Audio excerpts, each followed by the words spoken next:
ഇന്ന് ഞാൻ 2 മുട്ട വെച്ചിട്ട് അടിപൊളി ഒരു റെസിപ്പിയാണ് ഉണ്ടാക്കി കാണിക്കുന്നത്. അപ്പം വൈകുന്നേരം കുട്ടികൾ സ്കൂൾ വിട്ടൊക്കെ വരുന്ന സമയത്ത് എളുപ്പത്തിൽ തന്നെ നമുക്ക് ചെയ്തു കൊടുക്കാൻ പറ്റുന്ന ഒരു റെസിപ്പിയും കൂടിയാണ് കേട്ടോ. ഇതെങ്ങനെയാണ് ചെയ്യുന്നത് ഞാൻ കാണിച്ചു തരാം. അതിൻ്റെ മുമ്പായിട്ട് തന്നെ നമ്മളെ വീഡിയോ കാണുന്നവർ ഒന്ന് ലൈക്ക് ബട്ടൺ ഒന്ന് പ്രസ് ചെയ്തേക്കണേ. റെസിപ്പിക്കും വേണ്ടിയിട്ട് ഞാൻ ആദ്യം തന്നെ ഈ 2 മുട്ട ഒന്ന് പൊരിച്ചെടുക്കുകയാണ് ചെയ്യുന്നത്. ഇതേപോലെ വേറെ മഞ്ഞപ്പൊടിയോ ഒന്നും ചേർത്ത് കൊടുക്കുന്നില്ല. പിന്നെ നമ്മൾ ഇതിലേക്ക് വെളിച്ചെണ്ണ അല്ല കേട്ടോ ഒഴിച്ചു കൊടുത്തത്, ഇതിൽ ഓയിലാണ് ഒഴിച്ചു കൊടുത്തത്. ഓയിലാണ് നമ്മൾ ഒഴിക്കാവൂ. അപ്പം വെളിച്ചെണ്ണ ഒഴിച്ചാൽ ഞാനിത് മിക്സിയിൽ അടിക്കുന്ന സമയത്ത് ഇതിൻ്റെ ടേസ്റ്റ് മാറും കേട്ടോ. അപ്പം കുറച്ച് ഓയിൽ ഞാനിപ്പോൾ 1 ടേബിൾ സ്പൂൺ ഓയിൽ ഒഴിച്ച് കൊടുത്തിട്ടുണ്ട്. അത് ഒഴിച്ചതിന് ശേഷമാണ് ഈ ഒരു മുട്ട ഞാൻ പൊരിച്ചെടുക്കുന്നത്. അപ്പോൾ ഇതിലേക്ക് ഞാൻ പാകത്തിനുള്ള ഉപ്പ് ചേർത്ത് കൊടുത്തിട്ടുണ്ട്. അപ്പോൾ ഇതേപോലെ ആയി കിട്ടിയാൽ മതി കേട്ടോ. ഈ ഒരു പാകത്തിൽ നമ്മൾ പൊരിച്ചെടുത്തിട്ടുണ്ട്. ഇതിനിപ്പോൾ ഒരു പ്ലേറ്റിലേക്ക് മാറ്റി വെക്കാം. മുട്ട നല്ലോണം വേവേണ്ട ആവശ്യമൊന്നുമില്ല കേട്ടോ. ഇതേപോലെ ആയി കിട്ടിയാൽ മതി. ഇപ്പോൾ ഞാൻ ഈ ഒരു പ്ലേറ്റിലേക്ക് മാറ്റി കൊടുക്കുന്നുണ്ട്. ഇതിനിപ്പോൾ തണിഞ്ഞതിന് ശേഷമാണ് ഞാനിപ്പോൾ മിക്സിൻ്റെ ജാറിലിട്ട് അടിച്ചെടുക്കാൻ പോകുന്നത് കേട്ടോ. അപ്പോൾ കണ്ടില്ലേ, ഇതേപോലെ ഒന്ന് നമ്മൾ തണിയാൻ മാറ്റി വെക്കാം. ഒരു സൈഡിലേക്ക് ഇനിയിപ്പോൾ മാറ്റി വെക്കട്ടെ. ഇനിയിപ്പോൾ നമുക്ക് ഇതിലേക്ക് വേണ്ടിയിട്ട് ക്യാരറ്റാണ് എടുത്തത്. ക്യാരറ്റും അതുപോലെ തന്നെ 1 ഉരുളക്കിഴങ്ങും എടുത്തിട്ടുണ്ട്. അതിപ്പോൾ ഞാൻ തൊലിയൊക്കെ ഒന്ന് കളഞ്ഞിട്ട് ഇതൊന്ന് കട്ട് ചെയ്തെടുക്കട്ടെ. ഉരുളക്കിഴങ്ങ് നമ്മൾ കട്ട് ചെയ്യുന്ന സമയത്ത് ഞാൻ കട്ട് ചെയ്യുന്നത് കാണിച്ചു തരാം എങ്ങനെയാണെന്ന്. ഇതേപോലെ ഞാൻ നീളത്തിൽ കട്ട് ചെയ്തിട്ട് നമ്മളിപ്പോൾ ഫ്രഞ്ച് ഫ്രൈസില്ലേ അതുപോലത്തെ ഒരു കട്ടിങ് ആണ് കേട്ടോ വേണ്ടത്. അപ്പോൾ ഈ ഒരു വീഡിയോ കാണുന്നത് പോലെ കട്ട് ചെയ്ത് കൊടുത്താൽ മതി. അപ്പോൾ ഇതേപോലെ നിങ്ങൾ കട്ട് ചെയ്തിട്ട് നമ്മളിപ്പോൾ പൊരിച്ച് കൊടുക്കുകയെന്ന് വെച്ചാൽ കുട്ടികൾക്ക് ഭയങ്കര ഇഷ്ടമായിരിക്കും അല്ലേ.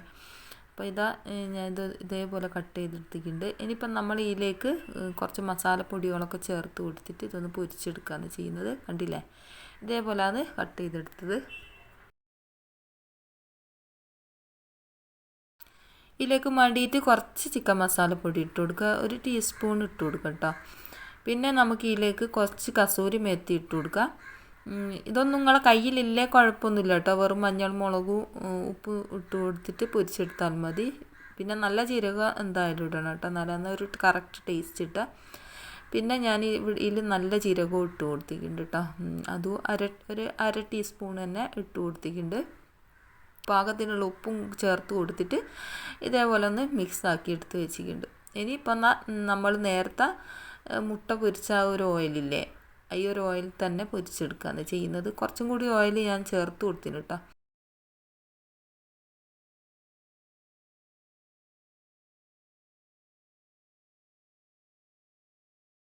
നമ്മൾ മീൻ പൊരിക്കുന്ന മാതിരി 2 ഭാഗവും നല്ലോണം മുരിഞ്ഞ് വന്നോട്ടെ. നല്ല ഗോൾഡൻ കളറായി വന്നാലാണ് ഈ ഒരു ഉരുളൻകിഴങ്ങിന് നല്ലൊരു ടേസ്റ്റ് ഉണ്ടാവുക കേട്ടോ.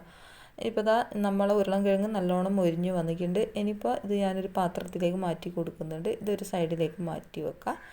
ഇനി നമ്മളെ മുട്ട ഇവിടെ നല്ലോണം തണിഞ്ഞ് വന്നിട്ടുണ്ട് കേട്ടോ. ഇനിയിപ്പോൾ അതിലേക്ക് ഈ ഒരു മുട്ടൻ്റെ അകത്തേക്ക് ഞാൻ 1 വെളുത്തുള്ളിയാണ് ഇട്ട് കൊടുക്കുന്നത്. പിന്നെ 1 ചെറുനാരങ്ങൻ്റെ നീരും പിഴിഞ്ഞൊഴിക്കുന്നുണ്ട്. നിങ്ങളെ കയ്യിൽ സുർക്ക ഉണ്ടെങ്കിൽ അത് മതിയാവും കേട്ടോ. 1 ടീസ്പൂൺ സുർക്ക ഉണ്ടെങ്കിൽ അത് മതിയാവും. അതും ഒഴിച്ച് കൊടുത്താൽ മതിയാവും. പിന്നെ ചെറുനാരങ്ങ ഒഴിക്കേണ്ട ആവശ്യമില്ല. ചെറുനാരങ്ങൻ്റെ കുരു അതിൽ കെണിയാണ്ട് ശ്രദ്ധിക്കുക. കാരണം നമ്മളിത് അടിക്കുന്ന സമയത്ത് കയ്പ്പ് രസം അടിക്കും. അപ്പോൾ നല്ലോണം പിഴിഞ്ഞ് കൊടുത്തിട്ടുണ്ട്. ഇതിപ്പോൾ 1 ടീസ്പൂൺ ചെറുനാരങ്ങൻ്റെ നീരുണ്ടാവും കേട്ടോ. ഇനിയിപ്പോൾ നമുക്ക് ഇതിലേക്ക് കുറച്ച് ഓയിൽ ചേർത്ത് കൊടുക്കുക. 1 ടീസ്പൂൺ തന്നെ ഓയിൽ ഇട്ടോ. നമ്മളിപ്പോൾ ഓയിലാണെന്നല്ലോ പൊരിച്ചെടുത്തത്, അതുകൊണ്ട് തന്നെ കുറച്ച് ഓയിൽ മതിയാവും. 1 ടീസ്പൂൺ ഓയിൽ മതിയാവും. പിന്നെ 2 ചെറിയ മല്ലിച്ചപ്പ് ചേർത്ത് കൊടുത്തിട്ടുണ്ട്. കുറച്ച് മതിയാവും കേട്ടോ. എന്നിട്ട് ഇത് നല്ലോണം ഒന്ന് ഇതേപോലെ ഒന്ന് അടിച്ചെടുക്കുക. ഇതുപോലെ ആയി കിട്ടും കേട്ടോ നമ്മൾ അടിക്കുന്ന സമയത്ത്. ഇനിയിപ്പോൾ ഇതിലേക്ക് കുറച്ച് വെള്ളം ഒഴിച്ച് കൊടുക്കുക. അധികം കൂടി പോകരുത് കേട്ടോ. 1 ടീസ്പൂൺ തന്നെ വെള്ളം ഒഴിച്ച് കൊടുത്താൽ മതി. എന്നിട്ട് ഒന്നും കൂടി നല്ലോണം അടിച്ചെടുക്കുക കേട്ടോ. അപ്പോൾ ഇതേപോലെ ആയിട്ട് കിട്ടും. അപ്പോൾ ഞാൻ മയോണൈസാണ് ഇവിടെ അടിച്ചെടുത്തത്. ഇത് ഇപ്പം കറക്റ്റ് പാകമാണ് കേട്ടോ. ഈ ഒരു പരുവത്തിലാണ് നമുക്ക് കിട്ടേണ്ടത്. ഇതിനിപ്പോൾ ഒരു സൈഡിലേക്ക് നമുക്ക് മാറ്റി കൊടുക്കാം.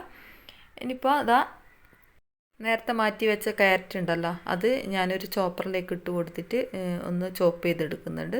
ഞാനിപ്പോൾ ഒരു 1.5 ക്യാരറ്റാണ് ഇപ്പോൾ ഞാൻ എടുത്തത്. നിങ്ങൾക്ക് വേണമെങ്കിൽ കുറച്ചധികം വേണമെങ്കിൽ എടുക്കാം കേട്ടോ. എനിക്കിപ്പോൾ അത് മതിയാവും. ഇപ്പോൾ ഇതാ ഞാൻ ഇതൊന്ന് ചോപ്പറിലേക്ക് ഇട്ട് കൊടുത്തിട്ട് നല്ലോണം ഒന്ന് ചോപ്പ് ചെയ്തെടുക്കട്ടെ. നിങ്ങളടുത്ത് ഗ്രേറ്റർ ഉണ്ടെങ്കിൽ അങ്ങനെ ചുരണ്ടി എടുത്താൽ മതി കേട്ടോ. അതിപ്പോൾ എളുപ്പ പണിക്കും വേണ്ടിയിട്ടാണ് ഇങ്ങനെ ചെയ്യുന്നത്. ഇതേപോലെ കുഞ്ഞ് പീസായി കിട്ടണം കേട്ടോ. ഇനിയിപ്പോൾ അതാ ഒരു സൈഡിലേക്ക് മാറ്റി വെക്കുന്നുണ്ട്. ഞാൻ വേറൊരു കഷ്ണം മാറ്റി വെച്ചിരുന്നല്ലോ, അത് ലാസ്റ്റ് എനിക്ക് ആവശ്യമുണ്ട് കേട്ടോ. അതിന് വേണ്ടിയിട്ടാണ് ഒരു കഷ്ണം ഞാൻ അതിൽ ഒരു ക്യാരറ്റ് മാറ്റി വെച്ചത്. ഇനി നമുക്ക് വേണ്ടിയത് ഇതേപോലത്തെ ബ്രെഡാണ് കേട്ടോ. ഇതിൻ്റെ സൈഡ് ഭാഗമൊക്കെ ഇതേപോലെ ഒന്ന് കട്ടാക്കി കൊടുക്കുക. ഞാനിപ്പോൾ ഇവിടെ ഒരു 5-6 ബ്രെഡ് എടുത്തിട്ടുണ്ട്. ഇപ്പോൾ ഇതാ സൈഡ് ഭാഗം നമുക്ക് ആവശ്യമില്ല കേട്ടോ.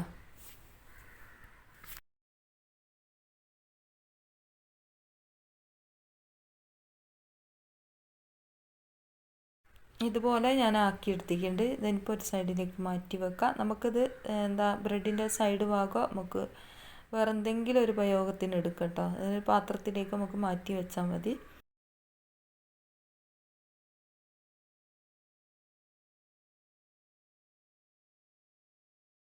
ഇപ്പം പത്തിരി പരത്തുന്ന കോയിലുകൊണ്ട് ഇതേപോലെ ഒന്ന് ചെയ്ത് കൊടുക്കാം കേട്ടോ. നമ്മളെ ബ്രെഡ് ഒന്ന് അമർന്ന് കിട്ടാൻ വേണ്ടിയിട്ടാണ് നമ്മളിങ്ങനെ ചെയ്ത് കൊടുക്കുന്നത്. ഇനിയിപ്പം നമുക്ക് ഇതിലേക്ക് കുറച്ച് മയണൈസ് ചേർത്ത് കൊടുക്കാം.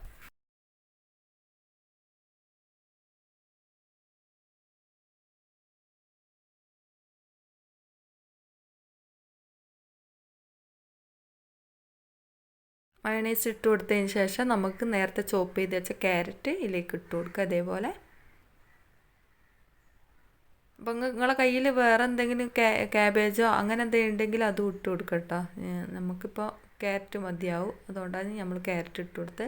ഇനിയിപ്പം നമ്മൾ നേരത്തെ പൊരിച്ച് വെച്ച ഉരുളൻകിഴങ്ങ് ഇതേപോലെ ഒന്ന് വെച്ച് കൊടുക്കുക. എന്നിട്ട് ഇതിൻ്റെ സൈഡ് കൂടി ഒന്ന് നമ്മൾ മയണൈസിൻ്റെ ആക്കി കൊടുക്കുക. എന്നിട്ട് ഇതൊന്ന് റോൾ ചെയ്തെടുക്കണം കേട്ടോ. നമുക്ക് ഈ ഒരു ബ്രെഡ്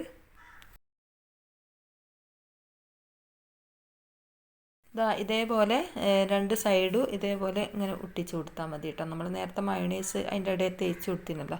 എന്നിട്ട് ഇതേപോലെ പെട്ടെന്ന് തന്നെ ഒട്ടിക്കിട്ടു. ഇതേപോലെ ആക്കി പ്രസ് ചെയ്ത് കൊടുത്താൽ തന്നെ കറക്റ്റായിട്ട് കിട്ടും കേട്ടോ. എന്നിട്ട് പിന്നെ ഞാൻ ഇതിലേക്ക് ക്യാരറ്റിൻ്റെ നേരത്തെ ഞാൻ മാറ്റി വെച്ചിരുന്നല്ലോ ക്യാരറ്റ്, ഈ ഒരു ക്യാരറ്റ് ഞാൻ ഇതേപോലെ ഒന്ന് ഗ്രേറ്റ് ചെയ്തെടുത്ത് വെച്ചിരുന്നു കേട്ടോ.